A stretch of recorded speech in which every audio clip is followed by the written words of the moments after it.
yung mga tao doon, gamit yung mga tao dito ng mga seniors na marunong. Kahit sa ibang lugar dalhin mo, gastusan mo, i-share mo yung nalalaman yung gagawin niya. Hanggang sa damay-damay na yan, hanggang sa yung 12 billion, maabot mo yung 12 billion na senior citizen sa buong Pilipinas. Yun yung mga bagay na maganda. Meron din akong pinag-aaralan namin yung corporate social responsibility. Ano ba yun?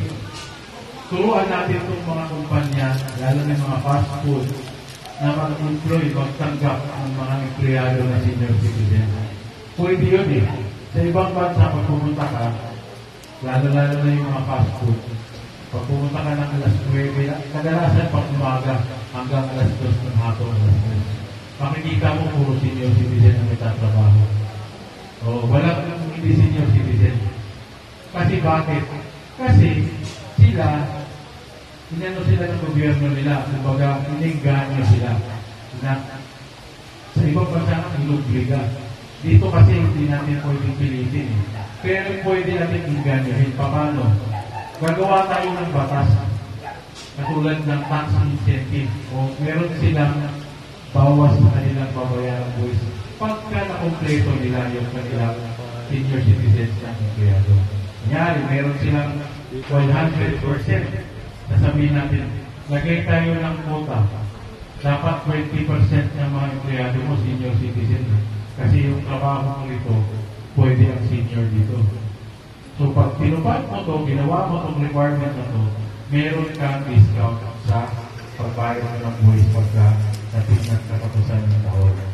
So siyempre, makiingan nyo yan. Susunod yan. Yun ang kape natin. Diba? Agad na yun, makakapagtrabaho yung mga seniors. So ano pa? Meron isang senior citizen ang nagbigay sa akin ng idea nito. Kasi mga seniors marami ang gagaling pa mag-isip. Talaga, sa bagay, tagal na yan sa mundo, di pa ba gagaling yan? Diba? Ako, hindi man ako pwede magyabang sa senior dahil sasabihin lang ng senior sa akin, tutuklakin na ako. Papunta ka pa lang to, pabalik na ako. Diba? Kaya, mahirap. Kaya kung maliitin yung mga senior citizen, marami sa kanila magagaling at talino. So, meron silang sinadjust na yung parang bahay kalinga na itatayo namin. Para sa mga senior citizens na hindi walang pamilya, ilalagay namin doon, libre lahat doon. Papatakbuhin nyo ng mga senior citizens. Pero, ayaw ko siyang pangalanan na home for the aged. Bakit? Pagka sinabi mong home for the aged, baka yung ibang mga anak dyan, masakaiinganyo, sasabihin nila, ay, huwag na tayo pag-alala, pwede na natin iwan si nanay doon pag matanda na, 95 na, pasok na natin doon. Kasi, may kanya-kanya tayong buhay. Hindi maganda. Mamamatay yung tradisyon natin, yung kultura natin sa Pilipinas na ang matatanda ay dapat nangalagaan yan hanggang sa huling sandali. Diba? Ganun ang tradisyon. Huwag natin patayin yun. Kaya ang ipapangalan ko, hindi ko home for the aged.